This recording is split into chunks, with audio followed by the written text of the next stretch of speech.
pourquoi j'aimerais que tu arrives à comprendre que tu n'es pas le fruit d'un hasard. Certaines personnes pensent que je suis juste un fruit d'hasard. C'est comme si je me retrouvais par exemple à Shama Church par hasard. Bien aimé, j'aimerais te dire que tu ne te retrouves pas dans cette église par hasard. Détrompe-toi. Détrompe-toi. Partout où Dieu est en train de t'emmener, partout où Dieu est en train de te placer, bien aimé, c'est pour un but. Et un but bien précis. Nous devrions arriver à comprendre ces choses. Pourquoi Dieu a permis que tu sois né dans cette famille-là? J'ai toujours regretté. J'ai entendu un jour un musicien en train de chanter. Ah, il fallait que je naisse dans la famille, je ne sais pas, d'Adam Bombole ou quoi. Tu ne te réjouis pas de ta famille? Tu penses que Dieu est bête de te mettre dans cette famille-là? Et peut-être que dans la famille d'Adam Bombole, tu serais l'homme le plus malheureux, le plus misérable. Mais par le fait que tu te retrouves dans une autre famille, et voilà pourquoi tu es en train de vivre ce que tu es en train de vivre. Alléluia. Voilà pourquoi tu dois te contenter de ce que tu es. Contente-toi, bien-aimé, de ce que tu es. Là où Dieu t'a placé, ce n'est pas par un simple fait des hasards. Là où Dieu t'a placé, c'est pour un but bien précis. Pourquoi Dieu te permet de travailler dans cette société-là? Pourquoi le Seigneur t'a permis d'être ici aux États-Unis? L'Éternel pouvait t'envoyer au Zimbabwe, il pouvait t'emmener au Canada, il pouvait t'emmener en Éthiopie. Mais pourquoi le Seigneur te veut ici aux États-Unis? Bien-aimé, Dieu n'a jamais rien fait des hasards. C'est pour un but. C'est pour un but. Et bien aimé, je me dis toujours, la réussite dans la vie de l'homme, c'est de découvrir le but pour lequel Dieu t'a créé. Si tu ne découvres pas le but de ton existence, bien aimé, tu es foutu. Tu es foutu. Tu vivras réellement une vie sur brouillon. Et vous savez ce que l'on fait à des brouillons? On ne fait que le froisser et le jeter dans la poubelle. C'est ce qui en sera de ta vie et de ma vie. Voilà pourquoi, dis-toi, bien-aimé, que je ne suis pas un fruit des hasards. Et Dieu ne m'a pas mis dans tel ou tel autre lieu, juste par un simple fait des hasards. Dieu n'a pas voulu, Dieu m'a mis avec un tel homme ou avec une telle femme juste par hasard. Non! Tu ne t'es pas retrouvé dans ce mariage-là au hasard, non! Dieu sait pourquoi il avait voulu que tu sois fils de tel père ou de telle mère. Dieu sait pourquoi il a permis à ce que tu puisses avoir des enfants albinos. Dieu le sait. Il sait pourquoi il a permis que tu puisses avoir un enfant peut-être manchot. Il le sait. Il le sait, bien-aimé. Peu importe une infirmité que nous devrions avoir dans nos vies, bien-aimé, cela ne devrait pas nous gêner. Alléluia. Parce que Dieu fait toutes choses pour un but bien précis. Alléluia. Voilà pourquoi sois fier de ce que tu es. Réjouis-toi de ce que tu es. Et dis-toi que réellement je suis une belle créature. Même si tu peux avoir des gros yeux comme j'entendrais quelqu'un dire, regarde, il a des gros yeux comme les phares d'un avion. Come on. Bénis-toi. C'est pour justement voir les visions de Dieu. Amen. Comme moi, là, on m'a toujours dit, j'ai des longues oreilles. Gloire soit rendue à Dieu. Ça me permet d'entendre les oracles de Dieu. Alléluia. Je me réjouis de ce que je suis. Et réjouis-toi de ce que tu es. Car tu n'es pas le fruit d'un hasard. Dieu sait qu'il est en train de faire dans ta vie. Alléluia. Et bien aimé, nous étions en train de dire que nous avons besoin de la participation de chaque individu. Bien aimé, pour bâtir, il y a ce que nous appelons la première de choses dans la participation de chaque individu. Le réveil de l'esprit, la prise de conscience.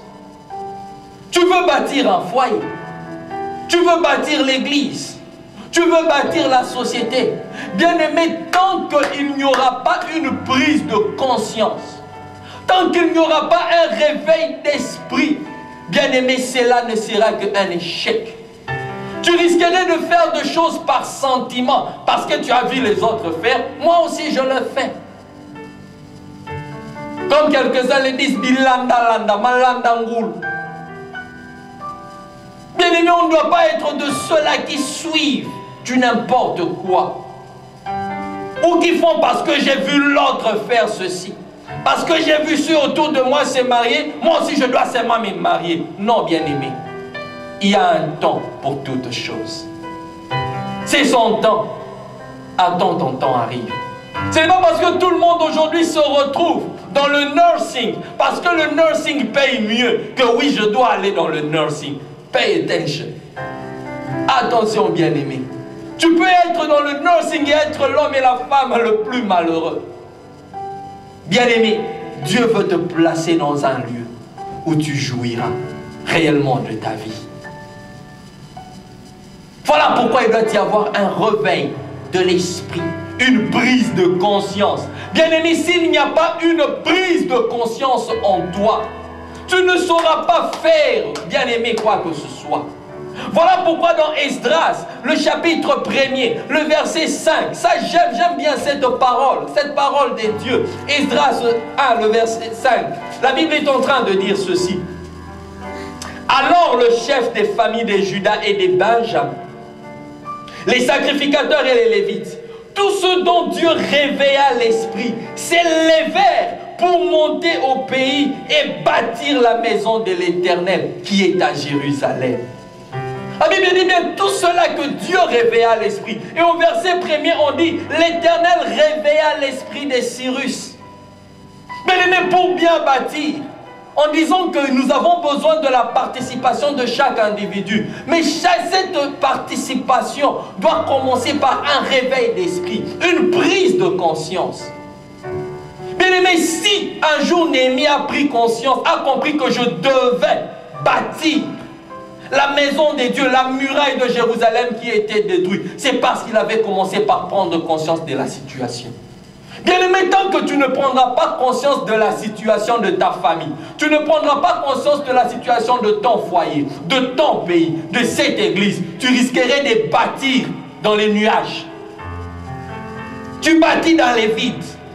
Parce que tu n'as pas d'abord une prise de conscience. Rentre en toi-même. C'est ce que nous appelons en mathématiques la relation réflexive. L'élément bouclé.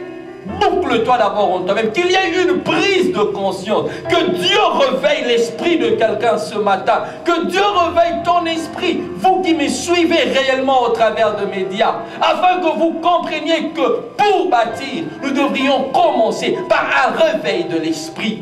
Une prise de conscience de la situation. Néhémie a dit, regarde le malheur, le malheureux état dans lequel nous nous trouvons. Il a fait un constat. Si tu ne fais pas un constat, tu ne pourras pas bâtir. Il te faut d'abord un constat. Voilà pourquoi lorsque les policiers viennent dans un lieu où il y a eu accident, dans un lieu où il y a crime, la première des choses qu'ils essaient à faire, c'est le constat. Mais si tu ne fais pas le constat de ta vie, le constat de ta famille, le constat de ton foyer, comment est-ce que tu vas devoir bâtir? Voilà pourquoi j'étais en train de dire qu'il faut qu'il y ait d'abord un réveil de l'esprit. Dans la participation de chaque individu, il faut qu'il y ait d'abord un réveil de l'esprit, une prise de conscience. La deuxième des choses, j'aimerais que tu comprennes, comme je l'ai dit au début, que tu n'es pas un fruit de hasard. J'aimerais aussi te dire une chose, que Dieu a placé en toi des dons et des talents qui ne sont pas des dons et des talents au hasard. Non. En chacun d'entre nous, bien-aimé, il y a un don, il y a un talent.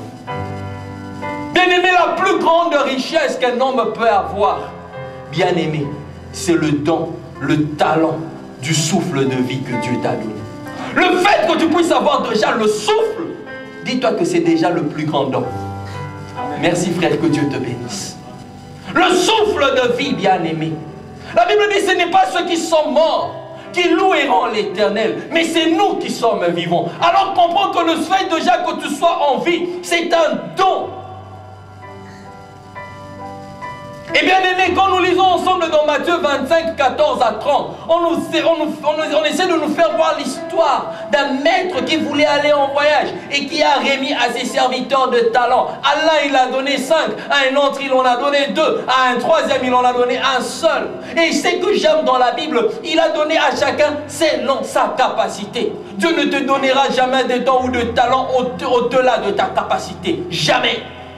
Dieu te donne des choses conformément à ta capacité. Il sait que toi, tu dois te limiter au niveau 3, l'autre au niveau 4, l'autre au niveau 5. Voilà pourquoi tu ne demanderas jamais à un enfant peut-être d'une année de peser ou de pouvoir pas transporter quelque chose, même un bidon de 5 litres, ça pourrait être peut-être dur pour lui. Bien-aimé, Dieu nous donne des talents et des dons selon nos capacités. Et les dons, les talents que Dieu nous donne, bien-aimé, ce n'est pas pour que nous le fassions chômer. La Bible dit, celui qui en avait 5 en a produit, il en a eu 10. Celui qui en avait 2 en a produit 4. Et celui qui en avait 1 est allé l'enterrer. Bien-aimé, n'enterrons pas les dons et les talents que Dieu nous a donnés. Bien-aimé, il y a des dons et des talents que Dieu t'a donnés pour bâtir et bénir Shama Church. Ta présence d'abord, c'est déjà un don. Voilà pourquoi je te bénis d'être en ces lieux. Bien-aimé, ne quitte pas ces lieux, parce qu'il y a une chose qui s'attache à ces lieux. Bien-aimé, il y a des bénédictions qui s'attachent aux lieux. Il y a des bénédictions qui s'attachent aux lieux, je le répète encore, des bénédictions qui s'attachent aux lieux. Il y a ces lieux où tu te retrouveras, bien-aimé, tu ne verras pas la visitation divine. Ça, je dois te le dire avec beaucoup d'amour. Mais alors que quand tu feras seulement un petit mouvement, essaye de changer seulement un peu ta position et tu verras combien ta situation, Dieu va devoir la changer. Alléluia. Tu comprendras cette vérité parce que Dieu t'aime et Dieu m'aime. Alléluia. Voilà pourquoi ne fais pas chômer le don que Dieu vous a donné, papa. Ne fais pas chômer le don, le talent que Dieu vous a donné, maman. Bien-aimé, et le fort que l'homme devra faire, c'est d'arriver à découvrir le don que Dieu a mis en moi. Essaye de découvrir le talent que Dieu a placé en toi. Essaye de découvrir ce don-là. Parce que le don, c'est une grande richesse pour ton épanouissement. Moutombo dit Kembe savait seulement manipuler la main et le ballon. Mais aujourd'hui, il est compté parmi les riches. Alléluia. Il a une renommée parce qu'il savait découvrir le don qui était en lui. Tous nous sommes là. John Cena, il a compris que réellement il y avait une destinée qui s'attachait dans le catch. Et aujourd'hui, nous le connaissons tous.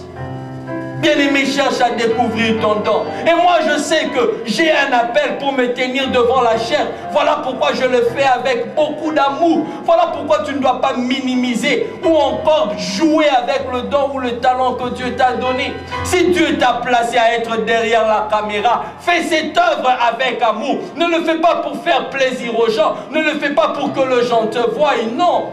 Si Dieu t'a placé à côté des instruments, bien-aimé, joue de l'instrument avec beaucoup d'amour. La Bible dit qu'alors que David était en train de jouer seulement de l'instrument musical, il y a eu des délivrances qui s'opéraient. Bien-aimé, pourquoi nous devrions-nous nous supplier? S'il te plaît, fais ceci. S'il te plaît, fais ceci. Alors que la Bible dit, l'ouvrier mérite son salaire. Même si vous, hommes, vous ne me payez pas de cette œuvre que je sais, mais je sais que celui qui m'a engagé depuis le ciel me payera d'une manière ou d'une autre. Alléluia. Bien-aimés, voilà pourquoi la Bible dit, ne faisons pas l'œuvre de Dieu avec négligence. Et maudit soit celui qui fait cette œuvre avec négligence. Bien-aimés, faisons cette œuvre avec amour. Faisons cette œuvre avec amour. Même s'il ne doit pas placer le chaise, place le chaise avec amour. Même si je dois balayer, balaye avec amour. Ne minimise pas le don que Dieu t'a donné. Ne le minimise pas. Ne l'enterre pas. Ne le cache pas. N'aie même pas honte de ce don-là. Alléluia. N'aie pas honte de ce don-là. Tu es appelé à bâtir ton foyer. Tu es appelé à bâtir ton église. Tu es appelé à bâtir cette société américaine. Nous sommes appelés à bâtir le monde. Mais bien aimés, nous avons besoin de ces dons et de ces talents. Voilà pourquoi ne te minimise pas. Ne souffre pas de ce complexe d'infériorité. Voyons toujours que tout le monde est au-dessus de toi.